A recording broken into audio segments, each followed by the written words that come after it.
Welcome to another episode of the Sales Manager Academy podcast. As always, I'm your host, Omar, and we talk about leadership in the boutique retail world. What does that mean? We're talking about wireless retail, we're talking about AV, we're talking about appliances, we're talking about furniture, we're talking about everything and anything outside of your typical big box retail chains, okay? And we talk about the effects that we as leaders have on the sales teams. Oftentimes, especially if you're new or if you're in I don't like saying it this way, but if your organization isn't fully developed, right, there's still room to grow. You feel as a leader that you're not getting the support that you think you would need from your company. I get it. We've been there. We've seen this. It happens. Okay. There is nothing wrong with that. It just means that there's room to grow. And that growth opportunity for you as a leader is huge. That means that there is opportunity that you haven't seen yet that you can tap into to make a name for yourself, whether with it's in the organization, in the industry. There is so much opportunity for you, but you have to go about it not just in a strategic way, but you have to understand how you as a leader truly affect your team and what they're capable of doing. Okay, so let's go ahead and get into it and let's talk about this notion of slamming. And I have seen it way too often throughout my time, okay, in all matters of leadership, even as a regular sales rep. And you know exactly what I'm talking about. If you're a consumer and you've ever wondered why your bill's so high, or like what are these extra hidden fees, like what the hell's going on, this is what we talked about when we first set up. Sometimes I get how that feels, right? Oftentimes, though, that's an industry term called slamming, where you're just slamming everything and anything, even though the customer client told you it's not for them, it's not a fit, they don't want it. And you're like, well, I'm just going to slam it. That way my out the door numbers look great. Here's the thing with that. If you're a leader, if you're a manager, okay, I'm going to knock you down from leadership. Well, if you're a fucking manager that does that, you need to stop. Because there's multiple things you're doing, right? Depending on your industry, it could actually be a crime, right? That's the first off, meaning that there'll be fines, right? Things like that that the organization would be liable for. And oftentimes, all this can be tracked down to the individual seller, right? Time and place. So that's why I'll say that, okay? But here's the thing. The bigger aspect is the loss of credibility from customers and clients, especially if you're like an authorized reseller. If you're not the actual brand, but you're essentially a franchisee selling the brand. Okay, there's a lot of companies, there's a lot of industries that do this. Wireless is one, where the majority of locations are not owned and operated by the actual carriers. The majority in that industry are operated by what's known as dealers, which are essentially franchisees, right? They own, operate locations, they run the brand, and the company itself, the wireless carrier, dictates what is done, what can and can't be done, okay? If you're wondering why, like for instance, in the wireless retail space, they're looked at sometimes even worse than used car salespeople, is because of this thing called slamming. They're just throwing anything and everything they can against the wall, hoping the customers won't find out and they'll just keep paying their bill. The unfortunate thing is some do, and that also is what causes a lot of churn. The best thing, fucking sell the value. It is not that hard. You're salespeople. You're supposed to be sales leaders, sales managers. You're supposed to be teaching your team how to overcome objections, how to actually build value in what the fuck you're doing. Don't do this like slamming thing. Well, just put it on everybody, right? Because I got to get my numbers up. That doesn't work. In the wireless retail game, if you guys don't know this, you're responsible for that client sell, right? Especially in the postpaid world. If you're in the industry, you know what I'm talking about. For 6 months. Who the fuck cares about what your out the door numbers are for the month? That doesn't mean shit because we see that report, right? The commission report, which also includes all DX and all that, the following next month. Your company probably doesn't pay out until 2, 3, 4 months down the road. So they see all that. So when there's a huge delta between what you sold and that end of 6 month period, we got an issue. Because now you're not running a profitable location. You're not running a profitable market. You're not running a profitable organization. But I just don't got time to teach people how to. Yes, you fucking do. If you got time to tell people to fucking slam, trust me, you got time to be able to teach people how to sell properly. And when they do learn how to sell properly, they end up building so much rapport with their customers because their customers trust them. This is what they told me it was going to be. This is what it happened. This is what they showed. Then, hey, lo and behold, it's what it was. Oh my God, that is so great. That's so refreshing. Okay? Because they know that you actually held them up to those standards and you actually kept your word about what's going on. It wasn't like, oh, well, I didn't know about this. It's like, no. Okay? If you got computer or tablets where you're showing what you're selling, flip the fucking screen so they can see what the estimated amount's going to be, right? All that stuff. When you're talking about AV, when you're talking about appliances, it's the same fucking concept, right? Don't just be like, oh yeah, this pack is this. Well, why is my bill so much more? Oh, it's because all the extra stuff we're going to need. Talk about that up front. Don't wait until it's time to pay to let all these little things pop up and then the customer feels like you're slamming a bunch of stuff that you didn't even talk to them about. Be like, okay, there's a bunch of different things that we're going to need to be able to do this, right? For appliances, you guys know this. Typically, you're going to install brand new connections. Sometimes you might be able to use the old ones depending on, if they're actually in good condition and fairly new. But trust me, even from personal experience, replacing my own appliances or just doing certain maintenance on my stuff, okay? I fucking change some of those things, even though I'm just doing little maintenance, right? Like in the dryer, cleaning the dryer vent. Guess what? I got a gas dryer. I typically change out that gas line because it's not meant to be moved. Duh. Little things like that. Break it down, bring it up, show your people how it's done. Lead by example. And then when they see, oh, okay, customers aren't aghast at this. You guys got to remember, most people, when they're barely getting to those sales roles, they're selling out of their pocket. They don't know what they don't know. And you have to break them out of that habit. And you break them out by showcasing how it can be done. And then letting them do it as well. Okay? You have to let them drive. But before they can drive, they have to be able to see it. You can't put somebody in a car that's never been in a fucking car, let alone seen a fucking car before. Okay? And expect them to be able to drive. Yeah, they'll eventually get it after so many mistakes and maybe a bunch of different vehicles later. But that's what I'm saying. You gotta understand what is going on, what is happening. Okay? And you gotta teach your people the right way. And when you start doing that, you start helping them overcome some of those fears that are holding them back, and you're helping them build that confidence. That's why 15-minute coaching frameworks are super, super amazing, because they help you do that in very small chunks of time. And more importantly, they get to see the results right afterwards. They actually see what's happening in real time, and they're seeing those essentially rewards. And it becomes a habit loop. Okay? Action, result, reward. They start to see that. They start to see, okay, this is what happens with, this is my first sign. So I can take this action, and it's going to be the result, and it's going to be the, the reward I'm going to be getting. And it just, okay, let me start doing it more. That's why I say, stop motivating your fucking teams.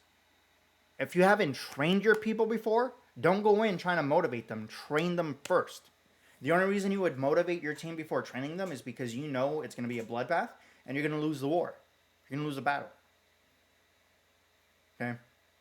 But when you've trained your people properly, when you're going through that and they're seeing the results, you're going to see that they're able to pick up better, faster. Their customer interactions are so much smoother. Customers want to come back and see them.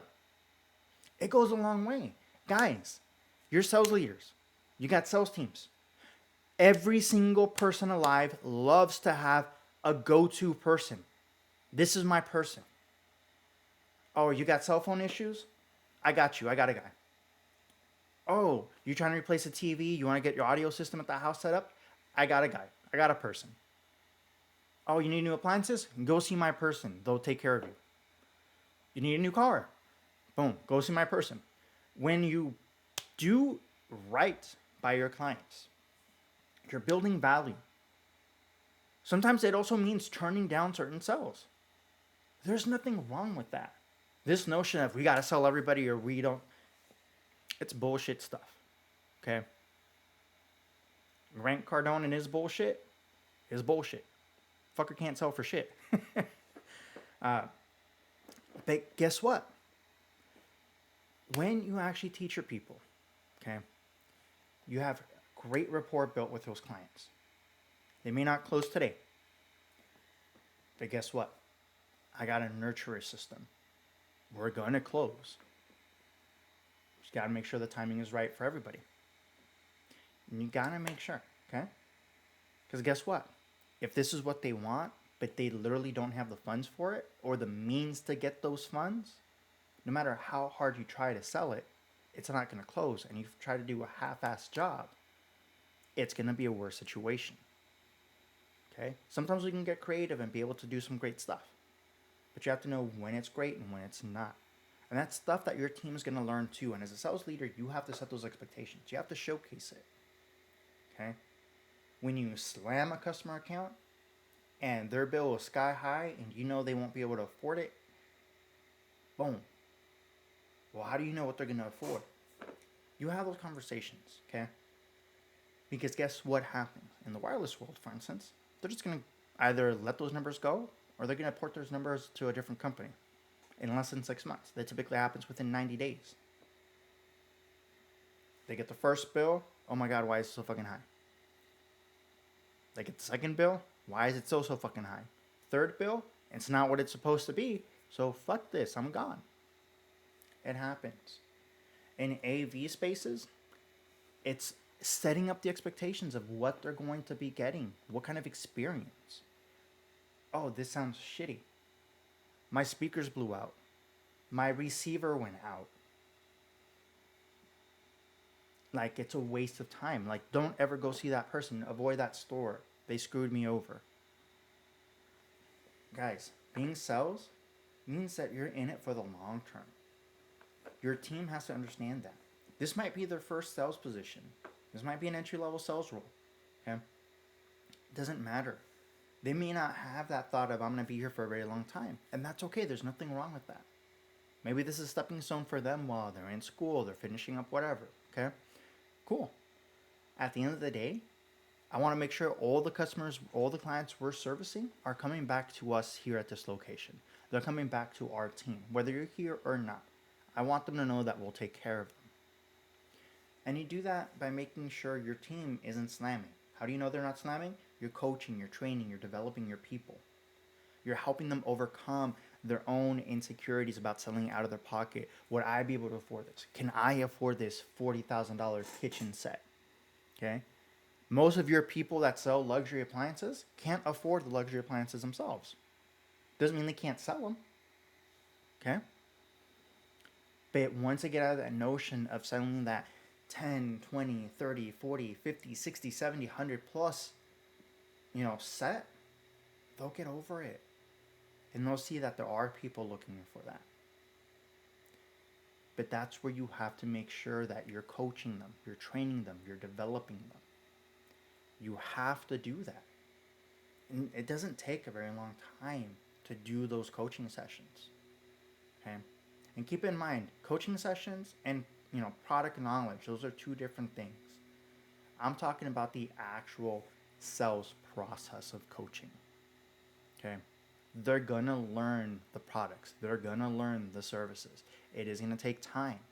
That is not going to happen overnight. You can't just stick them in an 8-hour course and expect them to be able to retain all the information. That's not realistic, both for product knowledge and for actual sales processes that you have. It takes time, okay? It takes repetition. You can shorten the amount of time by having more repetition. But just like working out, just because you do a bunch of reps all of a sudden doesn't mean that within a week or two you're going to be set. Why? Because you're going to injure yourself. You're going to harm yourself. You're going to do things wrong. You need time to allow your muscles to actually rest and come back and build stronger. It's the exact same thing because we're training the brain, and the brain is another muscle. So it's going to absorb all the information, It's going to see it.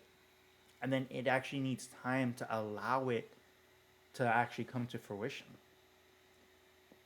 But that's where we have to do it as teams. That's where we have to make sure that we're doing what we can as leaders to make our salespeople successful. We have to showcase it. We have to teach them, right? We don't just say everybody's got to leave with this. Be realistic. Y'all know by this point, I expect every single one of you guys to know what my favorite quote is. Okay? I'm not going to say it, but if you know it, leave it in the comments. Let me know. Because it's true. 6% of the time, it works all the time. Nothing is designed to work 100% when it comes to sales. There is not a foolproof way. But when it's at 60% and we know it's, okay, we're on the track to close this stuff, cool, close it. And that other 40%, okay, this is the other track we're going to go. And that's going to go into our nurture track. Well, what's our nurture track? Super easy. They're going to come back in the future. We're going to keep in contact with them. Okay? It's that simple. That's why it's also super important to have some type of CRM. It is super, super important for your teams to be able to follow up in a proper fashion, right? In a timely fashion. And for you to be able to track that. Okay. So guys, you got to remember, coaching, super important. Don't just tell them to do whatever, because then that is going to affect that reputation that your location has. And when you have a low reputation score with customers, they will not go back to that location. They will literally go out of their way to go to a location that's further. Why? Because they know if they go to your location, they're just going to get screwed. And that's not what they want. That's not what they want for themselves. That's not what they want for their friends and family members. Okay? And if you think about that, it makes sense. You wouldn't want somebody, taking advantage, screwing over your grandma, right? No. And that's why. Build a system that trains your people the right way. It's going to take more than 2 weeks to properly train your people. We've talked about that. I have that 90-day milestone for new hires, right? That track to be able to get them from 0 to 1. And typically they get to further than 1. But we have to be realistic as leaders of what we expect from them. I'm not going to expect them in the first month to hit quota against another veteran that's been there for 5 years. That's not being realistic. That veteran should have referrals, a customer base, people that come back to do business with them. Okay? That first year's not going to have that. They got to build it up. But if you have employees that have been with you for, 2+ years and less than 10% of their sales are referral based, okay? Either repeat customers or referrals from previous customers, then you got an issue. Okay? And typically, it's going to be a skills issue that can be solved through training, developing, and coaching. That doesn't mean write-ups. That doesn't mean I'm going to sit them down and give them, a 30-day action plan. And if they don't achieve this within 30 days, I'm going to fire them. No. It means you're actually coaching them. You're actually spending time training and developing them, investing in them so that they'll be better, because that's going to be a return on investment to the organization. That means I'm going to have people that can also teach other people how to do this. I'm now building up a leadership bench. I'm now building up an actual team that can do this. As a leader, as an owner operator, I can actually leave and not have to worry about performance because they are taking ownership of what's going on. A lot of y'all talk about ownership, and then you come out with this bullshit stuff about, oh, well, they just got to work more hours, whether they're clocked in or clocked out. It doesn't matter. No, it does matter. Okay? That's not taking ownership of anything. That's lack of ownership from the leadership side, not wanting to invest to train and develop their people. Because here's the other thing that happens when you train and invest in your people. You get more people that want to come do business with you. That means you're going to need more people because you have more foot traffic, because you have people actually telling others, go to this location. They'll take care of you. Don't go to that other location, or don't go to the other ones. They got the best people around. Things like that go a long way. And that happens, once again, through training, developing, and it happens through coaching. So that is my 2 cents for today. You guys know how passionate I am about this. That is the sole purpose that the Sales Manager Academy exists. And yes, I took my glasses off. That is how freaking serious I'm about this. Okay? If you don't know where to start, take a look at the description. Grab those templates. Reach out to me. Okay? Hell, if you want to see if we can solve your case on a podcast, let me know. Reach out to me directly. Send me a DM, send me a message, send me an email, it doesn't matter. You guys know where to find that information if you're watching this, okay? And let's make it happen. Guys, I want to say thank you once again for taking the time spending it here with us, with me at the Sales Manager Academy. As always, I'm your host, Omar, and I'll catch you on the next one.